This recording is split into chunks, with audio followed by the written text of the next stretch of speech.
저희가 지난 시간 부자들의 자녀 교육 책을 쓰신 방현철 기자님 모시고 부자 공식에 대해 한번 이야기 나눠보았죠. 오늘은 재능에 대한 이야기 한번 나눠보고자 합니다.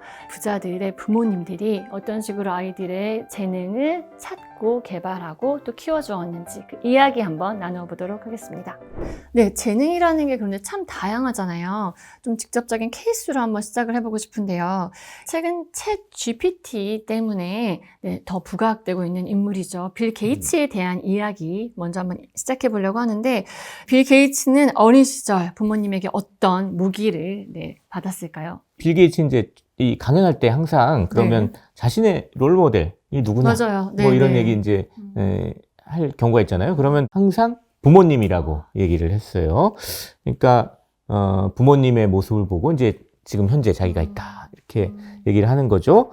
이 부모님은 어떤 사람이었을까 이제 알아보면요, 이제 빌 게이츠 아버지 이제 변호사이셨고 또 어머니는 이제 교사를 하시다가 이제 퇴직을 하셔가지고 주로 이제 자선 사업에 좀 많은 일을 하고 계시는 그런 일을 하시는 분입니다.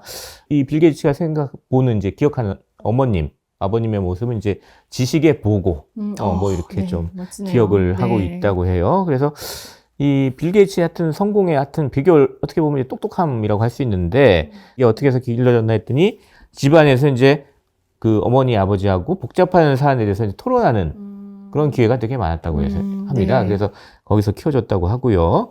또 이분들이 독서광이에요, 빌 게이츠도.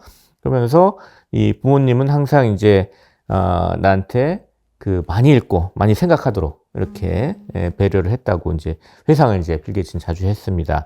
그리고 또 빌 게이츠 부모는 이제 빌 게이츠가 주중에 텔레비전을 못 보게 했대요.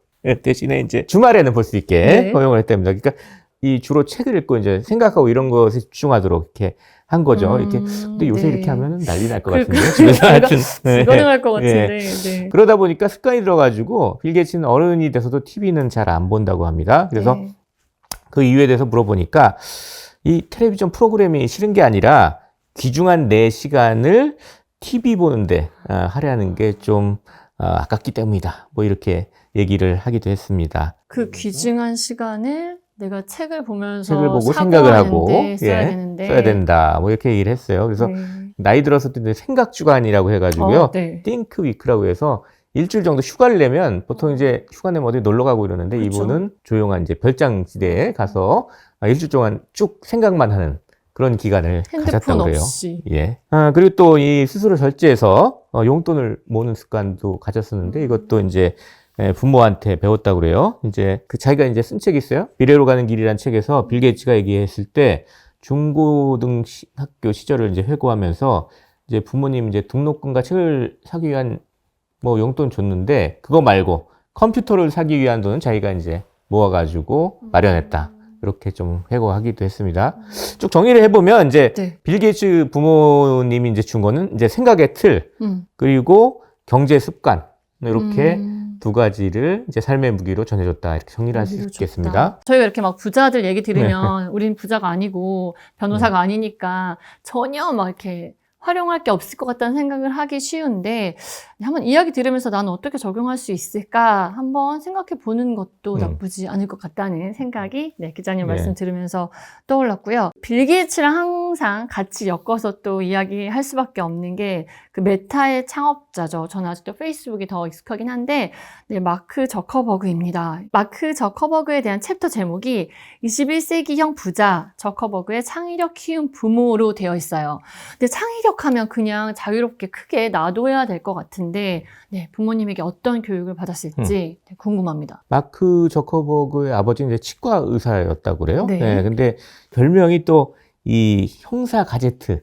뭐 기억하세요 혹시? 가제트 팔리고요? 뭐 그런 정도로 이제 새로운 거에 호기심이 많은 그런 분이었대요. 그래서 이제 좀 의사를 하시면서도 기술이나 컴퓨터 이런 데 관심이 많은 분이었다. 그래서 마크 저커버그 아버지는 마크 저커버그가 6살 때 아버지 컴퓨터를 사용하게 해줬고요. 그리고 10살 때 또 개인 컴퓨터를 사줬어요. 그러니까 마크 저커버그만 사용할 수 있는 개인 컴퓨터를 사줘가지고 이제 호기심을 좀 키웠고요.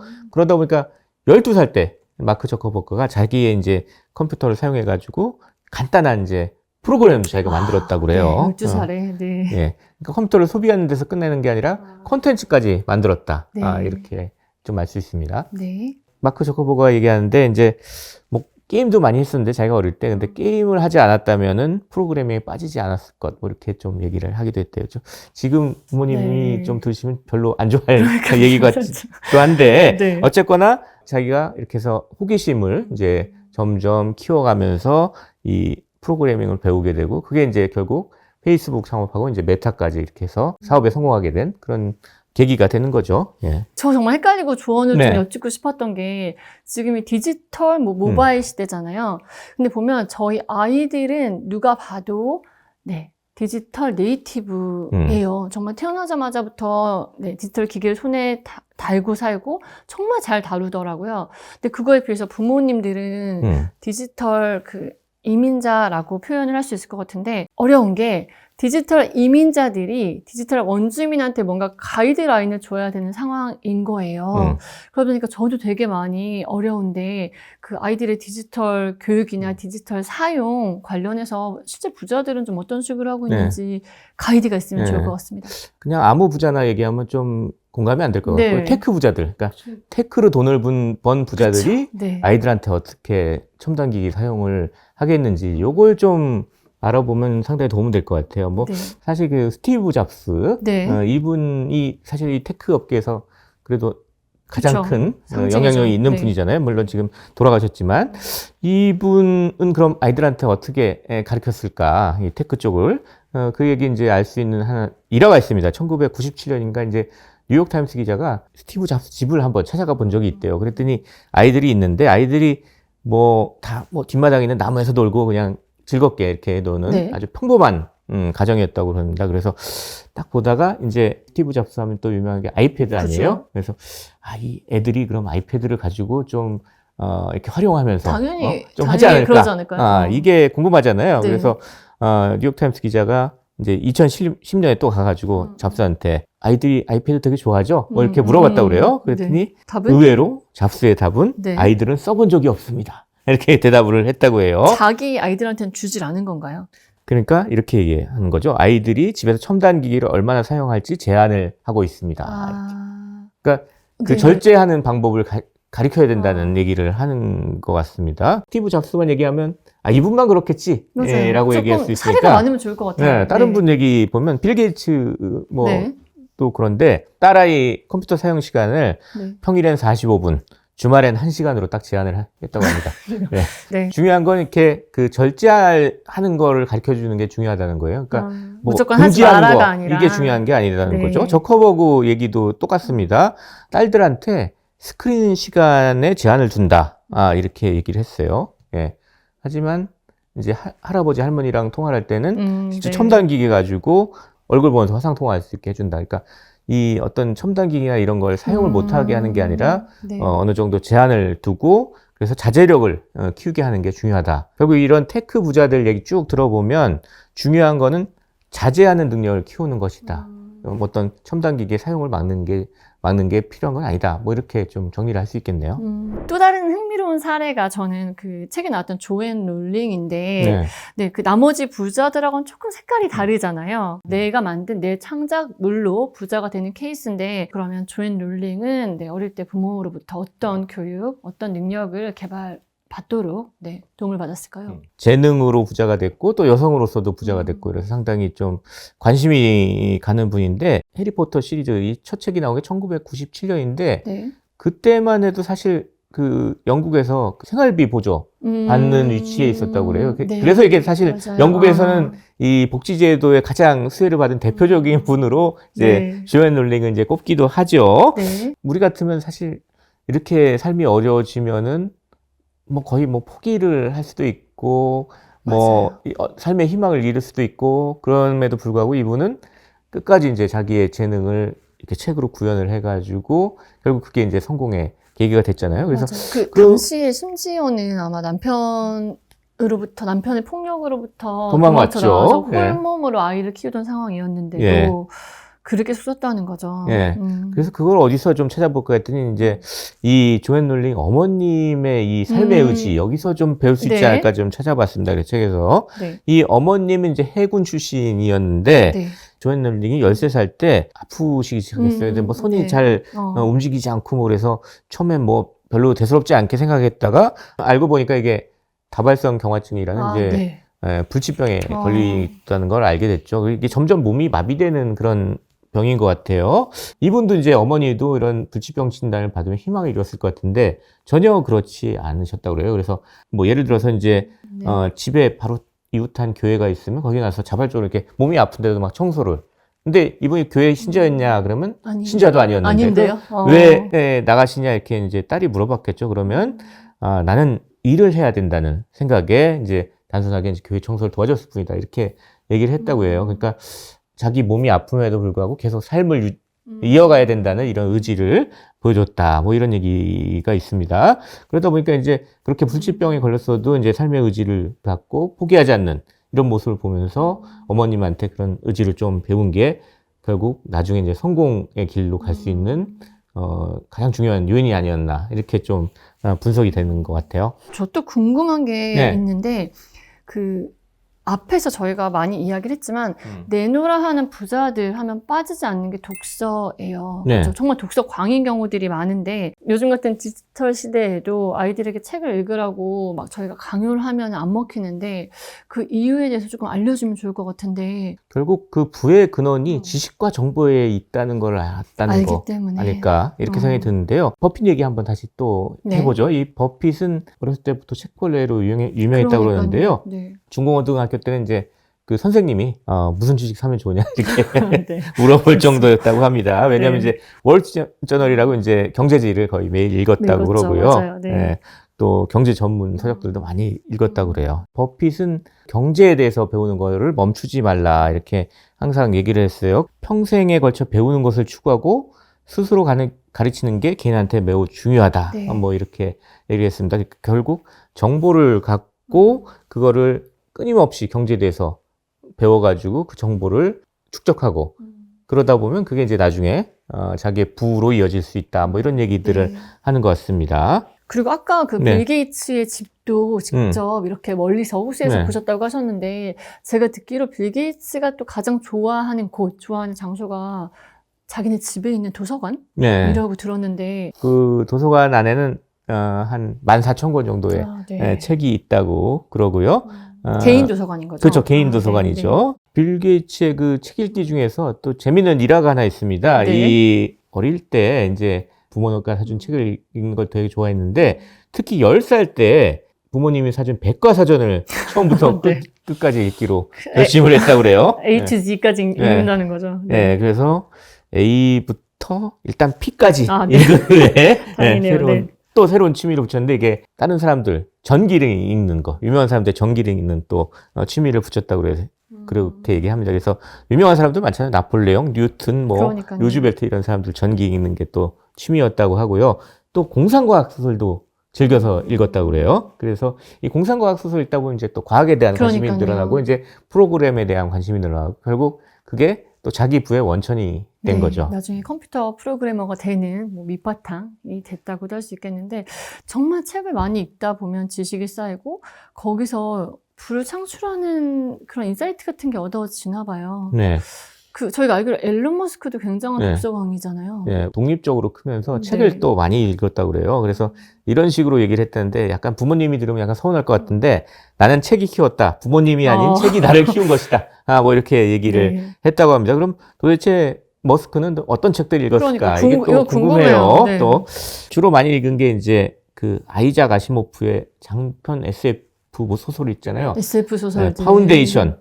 뭐 네. 이런 거 네. 쭉 읽었다고 하고요. 은하수를 여행하는 히치하이커를 위한 안내서를 이건 유명하죠. 이과 쪽 네. 공부하신 분들 다 되게 좋아하시는 책이에요. 또 이 책도 읽었다고 하고요. 또 이쪽 과학 쪽 책뿐 아니라 이 반지의 제왕 이것도 읽었다고 합니다. 뭔가 이렇게 되게 두꺼운 책이에요, 사실. 맞아요. 네, 그쵸. 이 책 자체는 재밌는 네. 건 이제 빌 게이츠랑 약간 비슷한데 네. 이 초등학교 뭐죠? 3, 4학년 때 자기 학교 도서관하고 마을 도서관에 있는 책을 다 읽은 다음에 그 다음에 생긴 취미가 브리테니커 백과사전을 읽는 게 취미였다고 합니다. 네, 예. 부자들 부자들 다 여러분, 백과사전인가 부자들은 봐요. 백과사전을 읽습니다. 네. 네. 과학 부자들 말고 이제 금융 부자 중에 이제 누구였죠? JP 네. 모건 그 회장님 제이미 다이먼이라는 분이 있어요. 이분은 이제 월스트리트 대통령이라는 네. 별명을 월가의 할 대통령. 정도로 네. 이 월가에서 유명하신 분인데 이분이 최근에 좀 책 읽는 사람들한테 되게 도움이 되는 말을 한 적이 있어요. 네, 뭘까요? 뭐냐면 네. 종이로 읽는 걸 자기는 되게 좋아한다는 거예요. 그래서 아니, 요새 다 온라인 그러니까요. 모바일로 이북. 이렇게 읽거나 휴대폰에 있는 뭐 그쵸. 네. 글을 쭉쭉쭉 읽고 이런 게 좀 유행인데 그게 아니라 자기는 종이로 책 읽는 걸 좀 좋아한다 하면서 뭐죠? 그 일을 듣는데 네. 온라인에서 읽으면 자기가 원하는 것만 읽게 되지만 종이로 보면 원하지 않아도 그런 다양한 내용을 볼 수밖에 없다. 그러다 보면 자연적으로 좀 다양한 지식들을 얻게 된다. 뭐 이런 취지의 얘기를 했습니다. 그래서 최근에 온라인 글 읽기 해가지고 책 종이로 된 거 잘 안 보시는 경향이 있는데 요분 얘기를 들어보면 이 종이로 된 거 읽는 것도 상당히 여러 가지 정보를 입수하는데 되게 도움이 되는 것 같아요. 저는 또 이 책에서 나온 예인데 언급은 안 하셨지만 아시아의 최대 부자 가운데 한 명이죠. 네, 리커싱 이야기가 나오는데 네, 학문을 하는 것은 중요하지만 그러니까 책을 읽는 건 중요하지만 책에만 빠져서 외부의 새로운 변화에 눈을 감고 산다면 단순한 책벌레에 불과하다. 뭐 이런 이야기가 나오는데 부자들은 독서를 통해서도 이 지식을 어떻게 부와 연결시키는지 네, 부모님과 같이 훈련하고 연습하는 네, 그런 문화가 있다는 것 한번 네, 짚어봐도 좋을 것 같습니다. 네, 지금 저희가 언급한 그 많은 사례들 외에도 그 자녀의 재능을 발견하고 기다려주고 또 뭐 키워준 뭐 적절하게 개발을 해준 어떤 예들 저희가 놓친 예가 있다면 어떤 게 있을까요? 구글의 창업자 얘기 한번 구글이요. 해볼까 네, 해요. 그 레리 페이지라고 네. 이제 뭐 공동 창업자 중에 한 네. 분이죠. 이분은 이제 아버지가 이제 미시간 주립대 컴퓨터공학과 교수셨는데 그러다 보니까 어릴 때부터 이제 컴퓨터 기기들을 많이 좀 활용하게 좀 네. 했다고 합니다. 그리고 또 집에 가면 컴퓨터 잡지, 뭐 과학기술 잡지 이런 게 있어서 어릴 때부터 자연스럽게 이제 과학에 네. 나 기술에 대한 이런 거에 쉽게 이제 좀 접촉을 할 수 있게 그랬던 거죠. 그래서 그런 환경들이 자신이 이제 독창성하고 창의력 이런 게 또 키워줬다고 얘기를 또 합니다. 또 페이지 같은 경우에는 이제 분해하고 만드는 걸 되게 많이 좋아했다는데 레고 조립을 또 좋아했다고 그쵸, 그래요. 네. 장난처럼 한 게 아니라 이분도 미시간대를 다녔는데 대학 다니면서 레고 블록으로 프린터를 만든 게 또 화제가 됐었어요. 또 괴짜 중에 또 창의성이 높으신 분이 한 분 계신데 리처드 브랜슨이라고 이제 영국의 유명한 네. 사업가죠. 버진 그룹. 네. 이제 버진 그룹을 만든 분인데 네. 이분의 어머님의 교육이 상당히 독특해요. 네. 뭐죠? 어릴 때 되게 이제 좀 수줍음을 많이 타는 분이었대요. 그래서 어른들하고 좀 잘 말도 못하고 뭐 이런 스타일의 아이였는데 어머님이 이렇게 커서는 좀 앞으로 사회생활 하기 힘들겠다. 그래서 독립심을 좀 키워줘야 되겠다 하면서 이 한 게 뭐냐면 이제 먼저 데리고 이제 좀 먼 동네에 있는 쇼핑몰을 갔다가 돌아오면서 한 5km 좀 떨어지는 곳에서 내려주고 여기서부터 네가 알아서 집까지 찾아가라. 그리고 뭐 했다고 합니다. 신고 안 당하나요? 예. 괜찮아요? 근데 이제 네. 뭐 결국 물어 이제 왔어요. 네. 왔습니다. 그러면서 이 브랜슨이 이제 자기 이제 어릴 때 경험을 이제 얘기하면서 그 일이 있고 난 다음에 자기가 이제 어른들하고 얘기하는 거를 두려워하지 않게 됐다. 그러니까 모르는 사람들하고 이제 얘기할 수 있는 기회가 맞아요. 돼서 이제 그렇게 됐다 해서 어머님도 괜찮은 것 같아요. 그래가지고 이렇게 강하게 키우셨네요. 네. 키운 이런 사례들도 있습니다. 예. 적절한 개입이라는 게 어려워요. 이게 한때는 그 타이거맘이라고 해서 정말 일거수일투족을 다 계획하고 그 플랜에 따르게 하는 엄격한 부모상이 떴었다면 또 막 방치하는 부모가 문제가 된 적도 있잖아요. 그 사이에서 자율적으로 아이들이 선택하고 또 능력을 키울 수 있게 개입하는 게 너무 어려운데 혹시 기자님은 어떤 식으로 하고 계시는지. 좀 자유롭게 놔두는 스타일인데요. 이제 중요한 건데 이제 남편하고 아내 사이에 대화를 많이 해가지고 그 균형을 좀 잡아주는 게 네. 되게 중요할 것 같아요. 뭐 유명한 분 사례를 하나 들자면 피카소가 있습니다. 당대의 부자가 된 화제입니다. 그쵸. 화가입니다. 화가. 살아 있을 때 예. 부자가 된 드문 보통 케이스. 화가들은 다 맞아요. 사후에 이제 네. 그 그림이 나중에 평가가 돼서 그러니까 비싸지는데 이분은 당대 그 그림이 워낙 평가가 잘 돼가지고 당대에 많은 돈을 벌어서 맞아요. 부자 화가입니다. 궁금하네요. 네. 이분의 자녀. 네. 네. 피카소의 그 자녀 교육 원칙이 뭐냐 그랬더니 네. 규칙을 갖지 말라.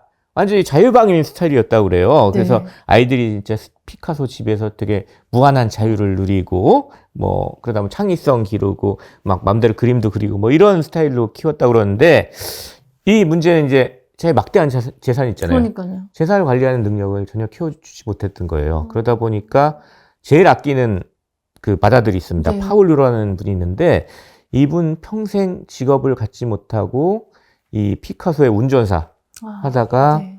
또 알코올 중독으로 이렇게 삶을 마감하셨답니다. 네. 그러니까 물고기를 그냥 바로 주는 게 아니라 물고기 잡는 잡는 법을 법. 가르쳐 주는 게 네. 중요하다. 이렇게 정리를 할 수 있겠습니다. 네. 부자로 키우기 위해서는 절제도 굉장히 중요하네요. 절제 습관 들이는 방법 중에 이제 네. 그 만족 지연 능력 키워주자. 뭐 이런 얘기가 만족을 있습니다. 지연시키는. 네. 예. 이게 실제 무슨 실험을 한 게 있어요. 1970년 미국 스탠퍼드대에서 한 그 심리학 박사가 이제 실험을 한 건데, 한 놀이방에 이제 4살짜리 아이들 이제 딱 들어오게 한 다음에 마시멜로, 이게 미국에서는 네. 참 좋아하죠. 네. 마시멜로가 담긴 딱 네. 접시를 보여주고 이제 하나를 이제 집으라고 하면서 이 원한다면 지금 먹어도 되는데 만약 내가 일을 마치고 돌아올 때까지 참으면 2개를 줄게. 뭐 이렇게 얘기를 해서 네, 못 약간 참아요, 실제 실험을 네. 해봤습니다. 네. 근데 한 15분 정도 있다 다시 딱 들어가 봤대요. 근데 그 아이들, 4살짜리 아이들 중에 3분의 1은 15분 기다렸고, 2개를 또 먹었겠네요. 2개를 먹을 수 있었습니다. 나머지 3분의 1은 뭐 유혹을 이기지 못하고 그쵸. 하나 먹었는데, 박사님이 이제 그 후에 어떻게 됐는지 이 아이들의 인생을 또 추적을 해봤대요. 그랬더니 네. 15분을 기다린 아이들은 그렇지 않은 아이들에 비해서 인간관계나 학습 능력이나 경제적 성취, 뭐 이런 다양한 그 측면에서 다 성공적인 삶을 네. 살고 있었다. 뭐 이런 결론을 내렸다고 합니다. 그러니까 네. 만족 지연 능력이 있으면 뭐 앞으로 인생에 있어서도 성공할 수 있다. 그래서 좀 절제하는 능력을 키워주는 거 되게 중요하다. 이렇게 좀 이해를 할 수 있겠습니다. 마지막입니다, 여러분. 내가 이렇게 부자를 연구해 봤더니, 그러니까 아이가 재능을 마음껏 펼치면서 이 디지털 세상을 살아가기 위해서는 부모로서 이런 생각은 버려야 된다. 이건 이제 달라졌다. 이렇게 메시지 주실 거 하나 있을까요? 2가지 정도 생각나는데요. 뭐 네. 첫 번째, 네. 돈은 나무에서 열리지 않는다. 이런 걸 가르치는 겁니다. 또 두 번째, 네. 노력 없는 공짜 점심은 없다. 뭐 사실은 어떻게 보면 같은 얘기인데 결국 이런 얘기들 사실 옛날부터 많은 어른들이 해왔어요. 근데 네. 이런 것들을 우리 아이들한테 좀 심어주는 게 좀 가장 중요하지 않나 이렇게 생각합니다.